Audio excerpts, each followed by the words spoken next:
405 with Will Christ. Join him as he and his guests discover how businesses thrive in California. Well, welcome to the Pilgrim on the 405. We got an interesting conversation today with a fellow book writer and an expert in patents for companies around the country, around the world. So Steve Sponseller. Steve, welcome to the Pilgrim on the 405. Thanks, Will. I'm excited to be here and looking forward to our conversation. Yeah, well, we met each other on Steve Gordon's show, right? And his book writing, book prospecting program, which was a really nice thing, really powerful thing. Yes, yeah, it's been helpful for me, and finally got that book done that I've been wanting to do forever. That's right. That's right. You know, I was talking to people this morning and telling them, you know, I did a master's degree at the University of Massachusetts in Amherst in 1986, and it was in composition and creative writing. And in my head was, got to write a book, got to write a book. But, you know, every time I would look at a book for guidance on how to write a book, it had so many options and questions, and it just got very confusing. But with Steve, it's a system. You just do this, do this, do this, do this, and then put it on Amazon, Kindle Direct, and it's right there. I was the same. I do a lot of technical writing in my work, and so writing shouldn't be a big deal. I can organize things, but this thing had been building on my hard drive for at least 5 years, probably more.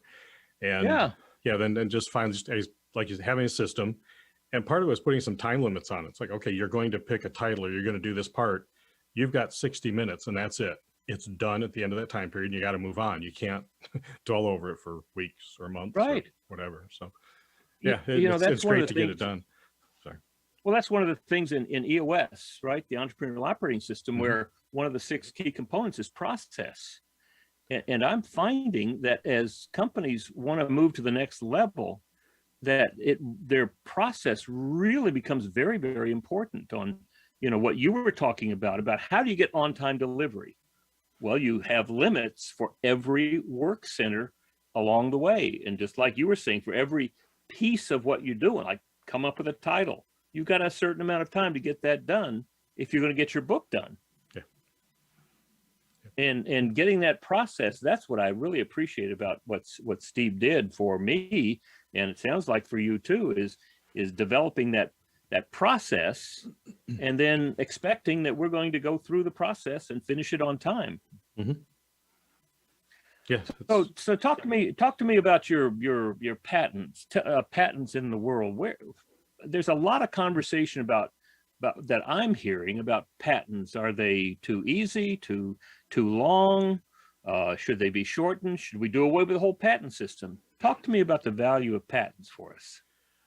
Well, the patents are one way of protecting part of the intellectual property that a lot of businesses create. And in some spaces, like the tech space, pharmaceuticals and things like that. Now people complain about the cost of pharmaceuticals and how much it costs to develop them and to do all the testing.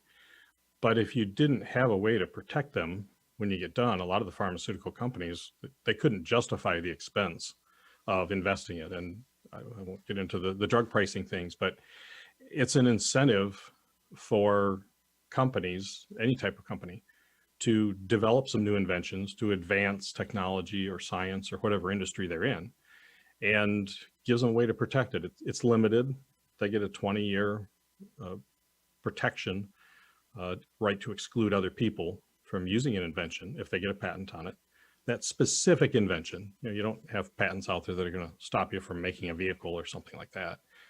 But it's kind of a trade-off, and it's even supported by the United States Constitution to advance, science, technology, and the arts. That's kind of where the intellectual property pieces come from, and inventions are part of that. So I believe a lot of the inventions that we see coming out of Silicon Valley companies and lots of other areas too, the ability to protect that, to invest years and hundreds of thousands of dollars or millions of dollars in an initial product and proving it out, without the ability to protect that and kind of carve out your little competitive edge for at least 20 years, you might not have some of the developments that we've got today.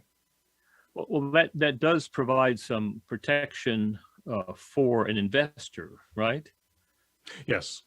And so some of these, a traditional startup may follow the path where they get angel investors or seed investors to start, and then venture capitalists later on. And many of those investors, they want to be sure that investment's protected. You'd hate to invest in a company, they created some new technology, some new invention, and they don't take the steps to protect it, and then somebody else comes along and just copies it. If there isn't any protection, that competitor didn't have the time and the money invested because they just copied it. So they could beat out the existing company that actually did the development work, and then the investor loses out because the proprietary technology wasn't properly protected. Well, and now let's tell me a little bit about what companies should be thinking about putting together a patent. I'm thinking that there's lots of companies that really haven't considered protecting their intellectual property. Yeah, there are, and it's changing. Traditionally, if you think of the Silicon Valley startups and some of those companies that are making the new technology, or people working with autonomous vehicles and robotic systems and things like that, because they're just, these new autonomous vehicles have probably thousands and thousands of inventions in them to make them operate. But as we're seeing this digital transformation, where some companies that were traditionally not tech companies and maybe a little slower, maybe a little stodgy, if I can use that word, as they're having to digitize and get their business online, whether it's teaching, some banking and financial things, even law firms. A lot of law firms are rather slow to adopt some new technologies. Not all of them, but some. And with everything being forced online now, or at least having an online component, there's some new systems that they have to develop. Sometimes it's unique to their industry. So there could be inventions there in the way that a bank is interacting with customers, just like mobile deposits of checks. That's something new. That's a tech thing that the financial industry uses.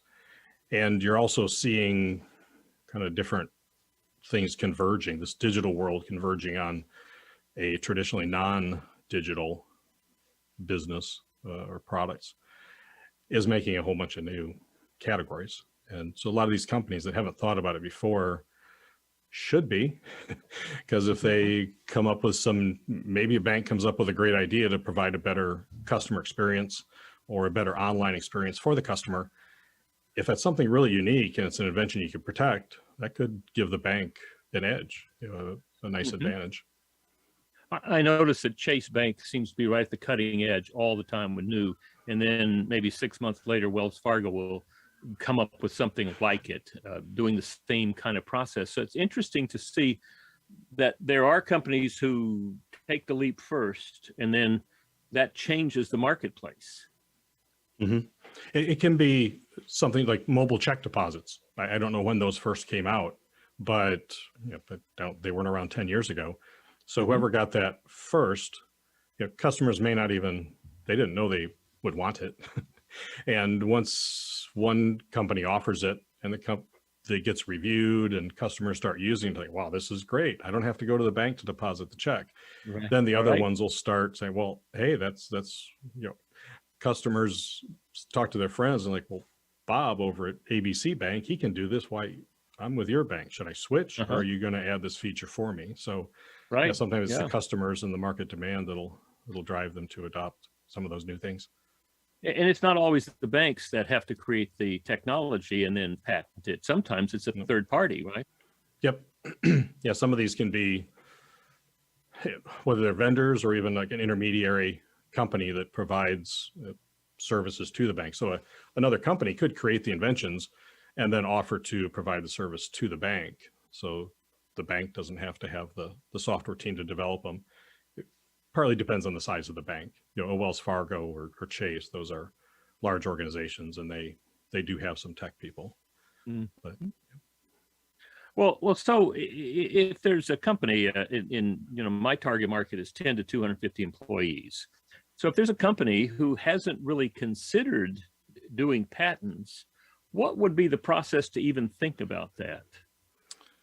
Well, first is just to learn about it a little bit, to get a little education as far as what a patent is, how to identify inventions, to see if you have any inventions, and then understanding how to kind of evaluate them and decide what's the ROI, if you're going to invest the time and the money to prepare a patent application and negotiate it through the patent office, what's the return that you may get for that, whether it's competitive advantage or an opportunity to license the invention out to other people and generate a revenue stream, things like that. But it's kind of first understanding what's an invention and the threshold for getting a patent. I mean, I work with a lot of engineers and they think an invention has to be some revolutionary thing that's never been seen before, but we have over 10 million patents issued in the United States, and the majority of them are kind of incremental changes. They're still valuable, but it's kind of a incremental change, or maybe a combination of two previous ideas that now are coming together to create a new benefit to a customer or provide some improvement. So you talk about the ROI. What kind of time, resources, and money does someone need to be prepared to invest to get a patent? If you're going to hire a patent attorney or a patent agent to prepare the application for you, a ballpark number is maybe around $10,000 to get the application written and filed with the patent office. Then you wait for a little while, anywhere from maybe 12 months on the short end up to 3 years on the long end for an examiner to pick up the application. And they actually examine it. They do a search to see what other things that might be related to your invention are out there, to see if the invention is truly new or novel and worthy of a patent. And you often have to negotiate. You go back and forth in writing or phone calls or video conferences with the examiner, because you can tweak the application to maybe get around some of the other things that the examiner found that predate you. And through that process, if it gets issued and then you pay a few maintenance fees over the life of the patent, you're typically in the ballpark of $20,000 or $25,000 for the life of the patent total. Mm-hmm. And does that include the initial $10,000? Yes, the 10,000 and then another 10 or 15 to get it negotiated through and to pay your maintenance fees. And you're going to get a term of 20 years. So it's a contract you're making with the government. They will give you 20-year monopoly on your invention. And in exchange, you have to disclose the invention in the patent application document with a fair amount of details, so that at the end of that 20-year term, it's now in the public domain. Anybody can use it. So that's the idea of advancing the science and the useful arts. You get your limited time period where you can exclude others from using the invention, but then it goes to the public domain. Everybody else can use it or build on it or expand from it. Mm-hmm. And that's a way of building technology in the infrastructure, moving the economy forward, right? Yes. Yep. That's the idea, that one invention builds on another. And by getting these out there, you let other companies, other people use the technology, and then keep expanding and keep building on what the others have done. I was amazed after meeting you and reading your book.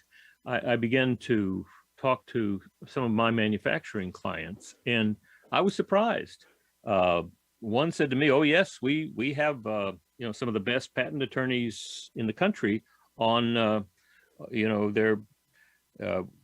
we hire them and they come in once a quarter and take a look at all the things we're doing, and we have a number of patents." It's interesting. I mean, I would have never even asked that question before. Manufacturing is one of the categories for patents. You can patent the manufacturing process. So whether you're making a pharmaceutical or a chemical compound, or in Silicon Valley, the process for manufacturing all kinds of chips, whether it's a processor or a memory chip, all those things are that. But any kind of a manufacturing facility, if you're making something, especially as some of those assembly lines or the procedures they use, as those start getting more automated and robotic systems work their way in, there's inventions there in the way you can streamline the manufacturing or make it safer. You know, if the robots interact with humans, if the robots take some of the dangerous jobs and they do it a particular way to keep the humans safer on the assembly process, things like that. Well, it's interesting now. So manufacturing was one category. What are other top line categories? Well, it's the Supreme Court at one time said anything under the sun made by man. It's a word they used back then, but made by humans, which is almost accurate. But it can be a machine. So just for an example, take an autonomous vehicle. You've got software in there that's perhaps guiding the vehicle or doing obstacle detection and things like that to make sure it doesn't run into anything. And there's software in there. You've got different sensors, cameras and radar and different things that are sensing the environment around the vehicle, control systems, maybe even some of the mechanics if the autonomous vehicle has a different kind of driving structure. Those can be patented. So it can be something that's mechanical, chemical, software, manufacturing procedures, chemical compounds. It's a wide range of things that you can protect. The thing that you can't protect, and this is where software gets just a tiny bit sticky sometimes, is you can't protect, well, laws of nature. You can't patent gravity. It's already there. And you can't, it's tricky to try and patent like a thought process or something that somebody can do in their mind, and just kind of abstract ideas like that. It has to be a little bit more tangible based on today's laws, which are always shifting. Well, you say you can't patent in nature. Monsanto has been doing a bang up job, it seems to me, in patenting their genetically altered seeds. Right. So but those are seeds that are not naturally occurring. They have modified them. So I don't know anything about their patents, but I'm guessing that they would be able to obtain patents on the manufacturing process, the way they modify the seeds or whatever it is they do to them. And perhaps the resulting seeds themselves are probably patented because it's a new combination. It's not the naturally occurring seed. They have modified it to be something new and different.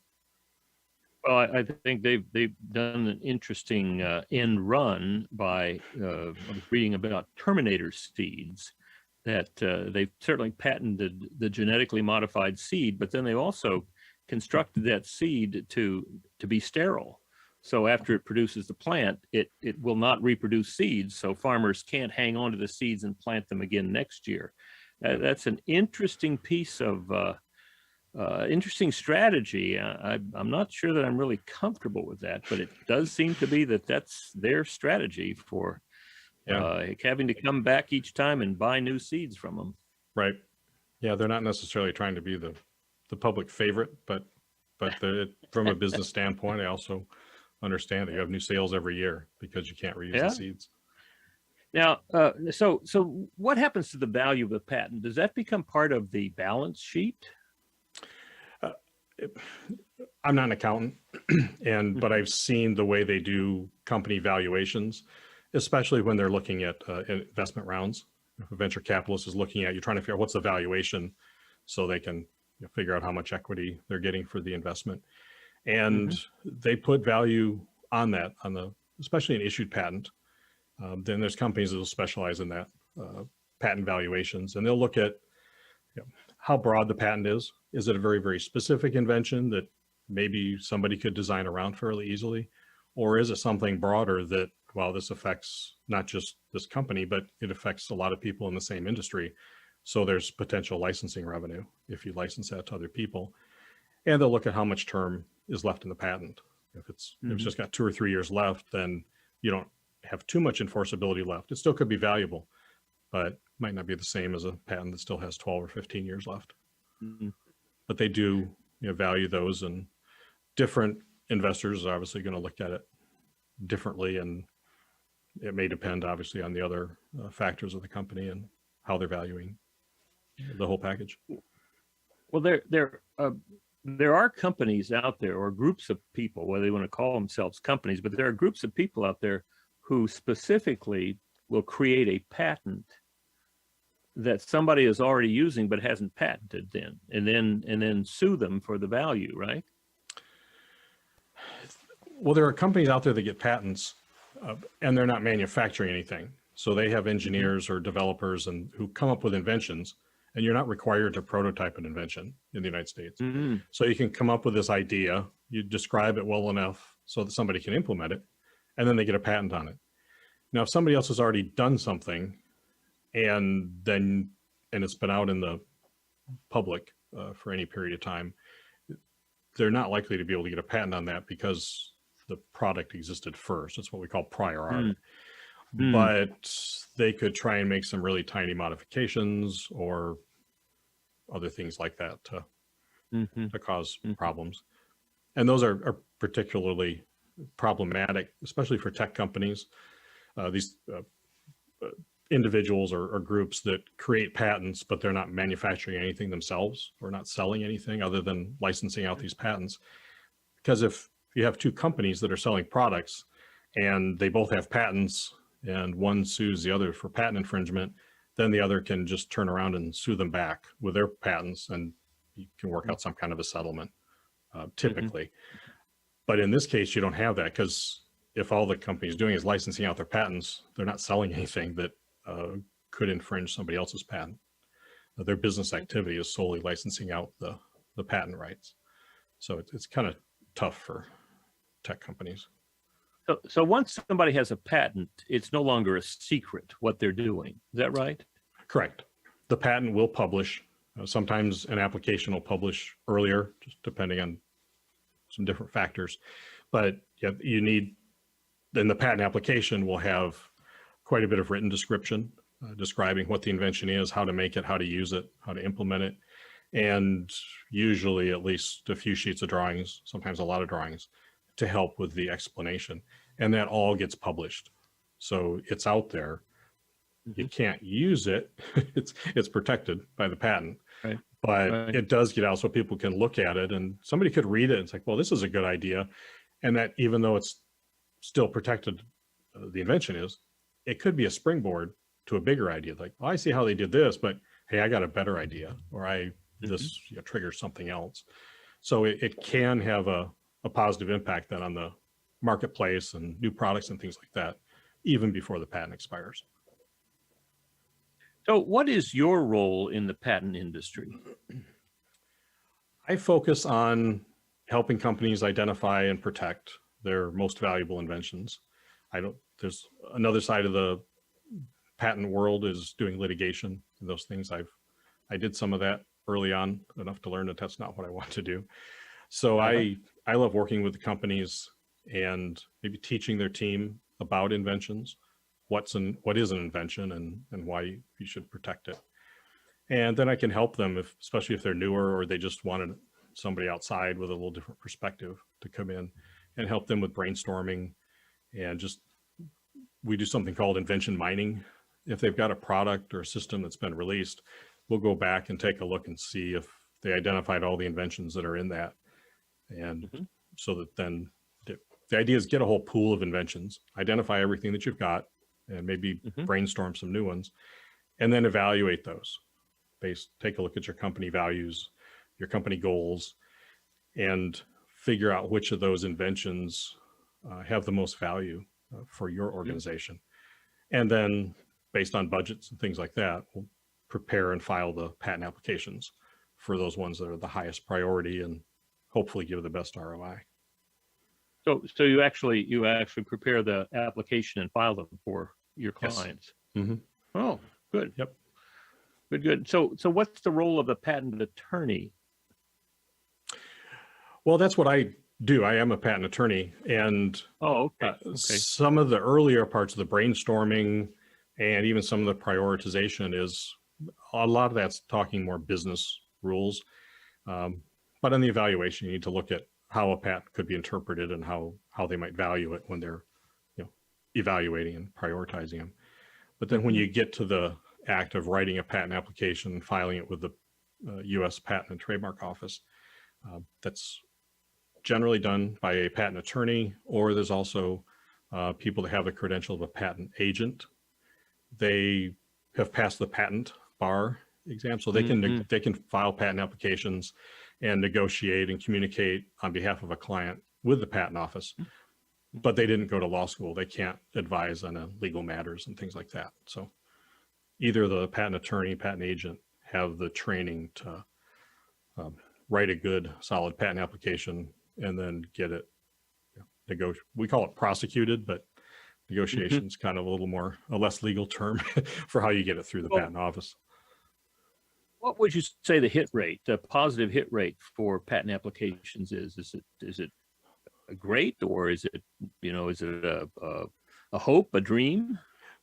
You mean for once you file an application for getting it issued? Yes. The legal answer is it depends. Yes. That works on everything.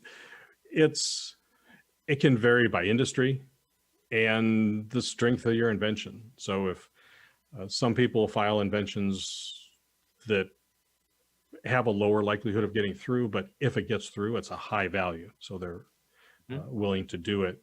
To be honest, I don't know the exact percentages. I've heard numbers around 70, 75% that get issued, but I think some may just get abandoned in the middle because of the time it takes to get a patent issued. Some companies, I've seen situations where they come up with an invention and they file the application, and a year and a half, 2 years later, they come up with a completely different design that makes that first one obsolete. So they'll just abandon the application. They file a new application on the new revised invention, but they'll just let it go. So I should look those statistics up as well. I can give you the exact number next time. Well, I'm just curious about if somebody, in a business with 10 to 250 employees was thinking, gee, I never really considered doing a patent. If I started going down that road, what are the chances that given that I had an expert on retainer to help me with that, like you, do I have is there a good chance that I'll get it, or is this like a Las Vegas or a casino slot machine? So it sounds to me like that, like given good advice, that if the subject matter expert like yourself suggests moving forward, that there's a 75% chance or better that we'll have a patent at some point. And especially you can do a little bit of legwork up front before you file the application. The inventors come up with their idea, but find out what else is out there that because the examiner is going to do a search. But if you kind of take a look and see, well, gee, there's this other white paper or this other patent that's already issued, this could cause us some problems. And then you can decide whether to go forward, or you can also go back to the inventors and say, how can we distinguish ourselves better from this prior art? So if you do some work ahead of time before you file the application and almost get your responses to potential arguments from the patent examiner built into your application, then you've got a stronger application and you're ready to handle those objections. And that's going to increase. Is that something that you would help a company with? Yeah. Yep. That's all part of the patent kind of preparation process, is to build a really good, strong application. Right. So I'm curious. I wonder how business owners come. Where do they learn about the value of patents? How do you help people discover the value of the potential value for patenting their processes? Well, that's part of what the book talks about, but it's looking at partly their industry, and everybody's different. So I worked with a client quite a few years ago that was a pretty good sized client. They were already publicly traded, and they had one patent. and they were a technology company. The CEO and a couple of the other executives just didn't think patents were worth it. Then they got sued for patent infringement and they couldn't fight back. And all of a sudden it became a higher priority. So part of my job and part of when I'm talking with companies is letting them know what the benefits are, what the advantages are of having patents to cover your technology. And I've got clients who came to me and day one, they're like, we've got this new technology. We're worried there's somebody else developing the same thing in their garage and they're going to come out of stealth mode and they're going to be better than us or take our stuff and we can't do anything about it. So they know that they want to have a patent, especially on that core technology that they're going to build a company around. And others just say, well, we'll wing it. We'll see what happens. And those are business decisions. I can tell them what a patent can do and what the legal things are to consider, but then it's their business. They gotta make the decision. So do you ever do webinars for companies on, just informing them about the possibilities of patents, filing patents? Yep, we do kind of just introductory sessions, kind of training, especially people on the development team and who are most likely to be the inventors, to teach them what's the threshold for getting a patent and give them some examples, and sometimes some that have a really low threshold, but they still obtained a patent, and help lead some of the brainstorming sessions and try and make those a little bit more fun. We do invention contests and different things to just teach the team and kind of generate some ideas at the same time. And I haven't done webinars yet, but it's something that, especially now since so much remote things are going on, I've had some clients ask about doing just a video training for their current people and then recording it. So as new employees come in, they can have them watch maybe a 30-minute training on the basics of patents and inventions to get them up to speed, and then maybe quarterly updates or something like that. So yeah. So talk about your book. You have a copy there to show us? Of course. I wouldn't be a good author if I didn't. So yay. There you go. Good. So where can we get a copy of it? It's available on Amazon if you want it in print or Kindle, and you can get a free copy in PDF format on my website, which is stevesponseller.com/book.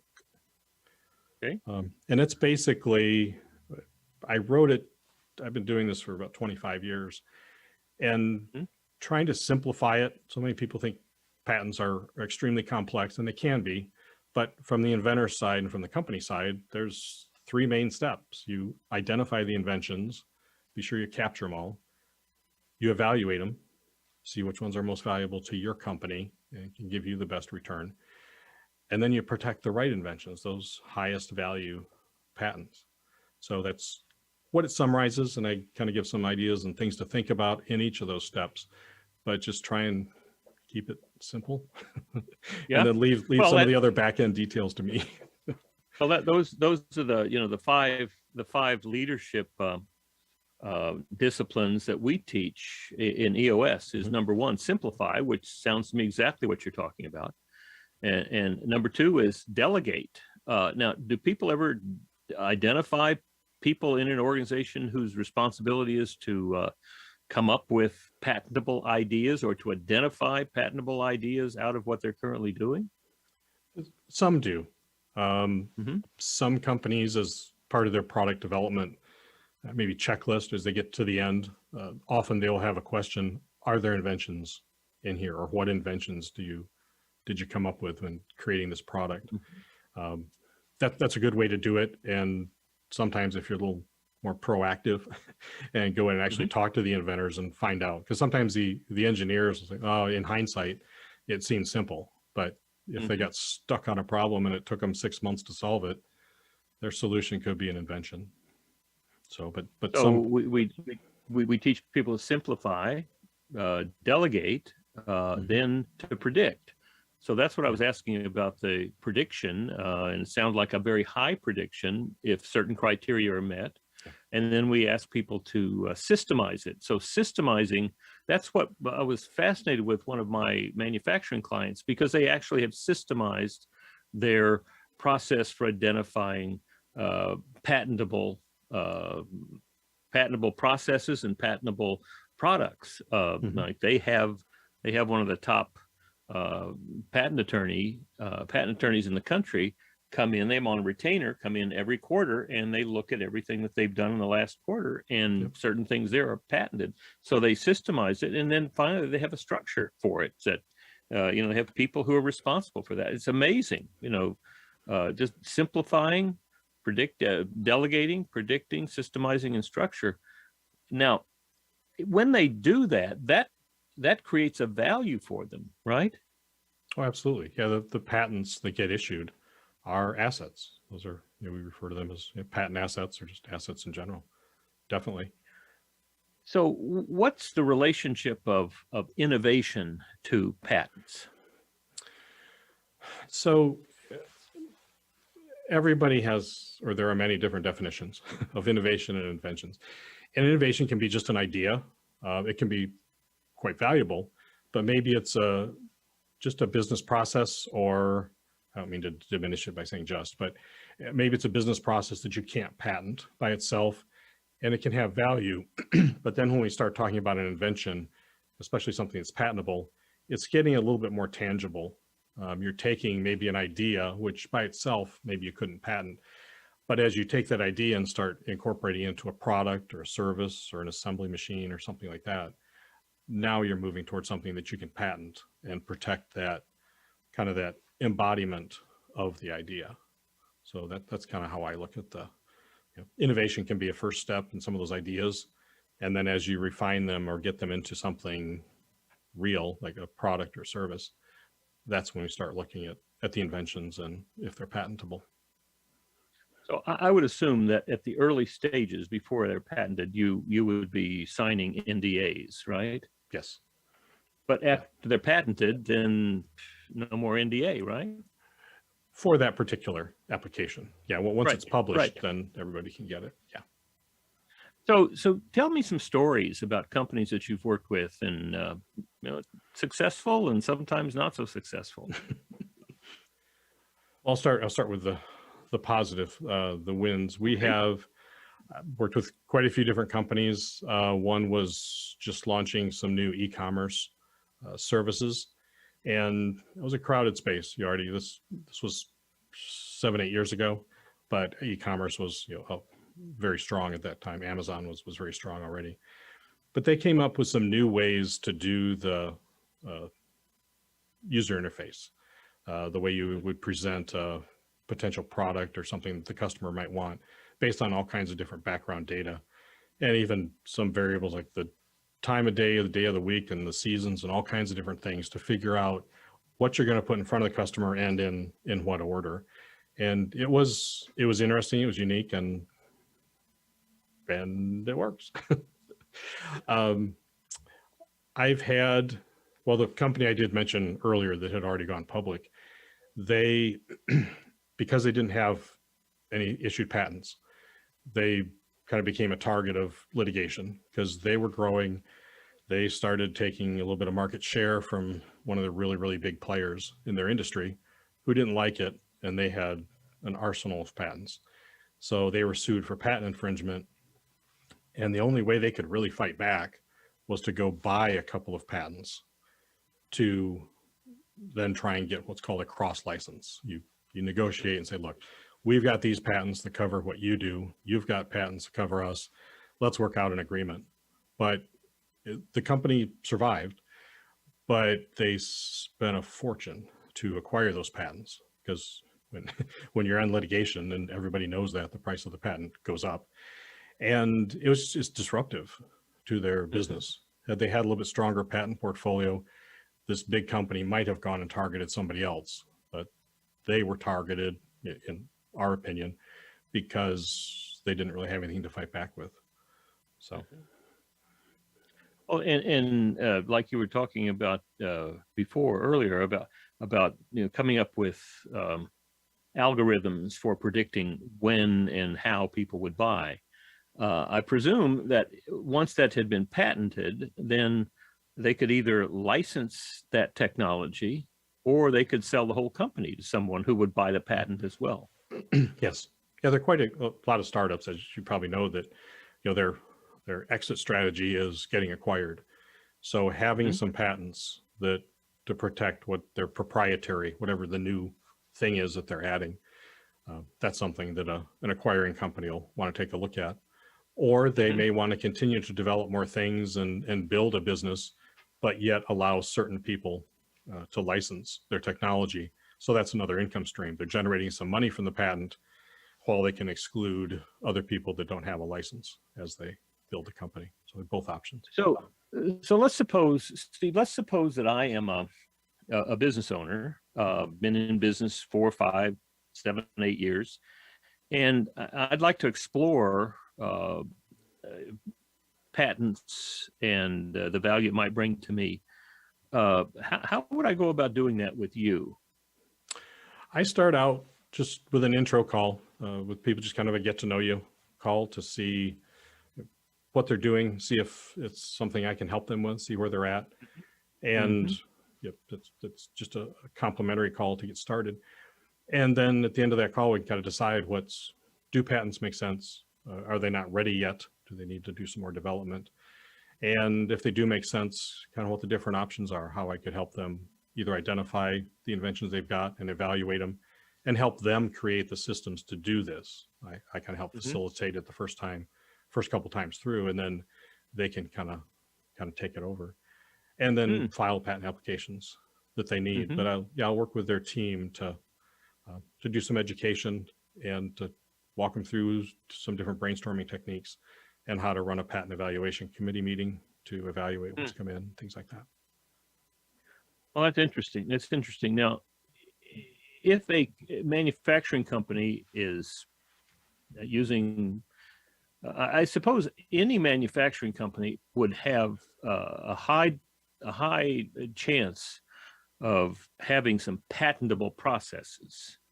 Yes. But if they are, if protecting those is not in their best interest, or there's not a lot of value to protecting those, it wouldn't make a lot of sense to go through the patent process, would it? Probably not. That's part of the evaluation, is looking at, I've got a list of about 18 different factors that you can look at. And part of it is what's the life of the patent? What's the value to the company, especially?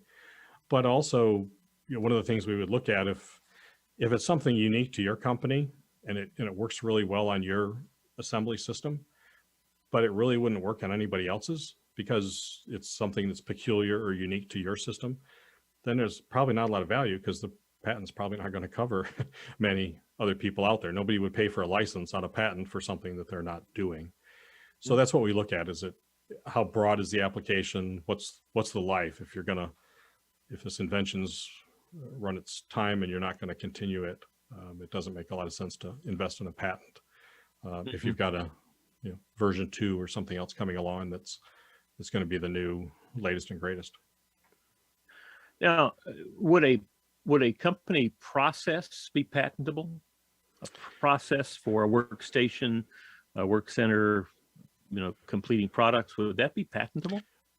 Those typically fall in the business process category, and those are not generally patentable by themselves. If you start tying them into some physical systems or some tangible things, that gets into a gray area. If it's a purely business process, especially if it's something you can do most of the steps in your head, it's kind of an uphill battle these days. But the law is always changing. A decade or so ago, those are really popular business process patents, but not today.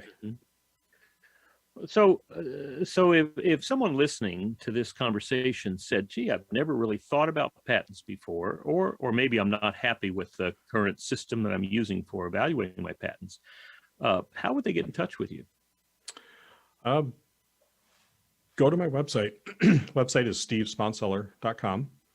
There's a contact page there, and I take phone calls as well as email. Email's best because I get that quickly. And yeah, I'm happy, any of the listeners here, I'd be happy to just set up an initial call just to talk, see what you need, answer your questions, and see if there's anything I can do to help out.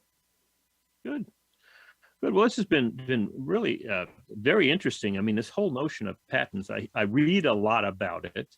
I notice that patents become a valuable asset for companies that are being acquired or are in the process of looking for someone to acquire them. And it also seems to be a very powerful way of protecting an intellectual property that's there. So that's been interesting to see it from the side of an expert who spends their life looking at the potential for patents in a company, and then goes through the process of helping a company file the patent application, and then I imagine holding their hands for a long time while they get the application approved. And yes, yeah, telling just be patient. The backlog in the patent office is a lot more than a few weeks, but just be patient. Right. It's in the queue. Well, good. Well, is there anything you'd like to tell the audience that they might be doing? Because generally, these are business owners who listen to the show here. I guess if you haven't thought about patents and you think, well, this doesn't apply to my industry or doesn't apply to my company, the way things are changing and between the digital systems and everything getting digitized, more and more is patentable, and at least be open to the thought, take a look. Maybe you don't have anything to patent, but if you do, it could be a nice boost for your business. Excellent. Well, thanks so much for being part of the show today. It's always interesting to hear how companies, especially companies in California, can thrive, even in the midst of COVID constraints. But it sounds like we're all heating up and going to have a rocket ship toward a strong economy. So thanks a lot for being with us, Steve. Okay, thanks for having me on, Will. It was my pleasure. Just another example of how businesses in California can thrive.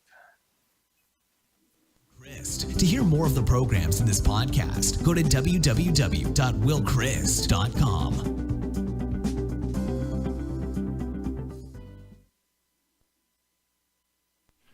Okay, there we go. That's how we do it. Okay. Sounded good. You guys should both listen to we have a new book show with some book publishers about starting on Fridays at 11 here. We're going to talk about self-publishing, small book publishing, independent publishing, all that kind of stuff here. So, we got our guy. You guys are tuned in. Maybe not. You don't need to know. Anyway, patents are a fascinating thing. I don't think people. I'll say what we're going to do, Steve. I got to run because I got another show here. Okay. All right. Bye. Go ahead. Yeah, Steve. I'll tell you what I think.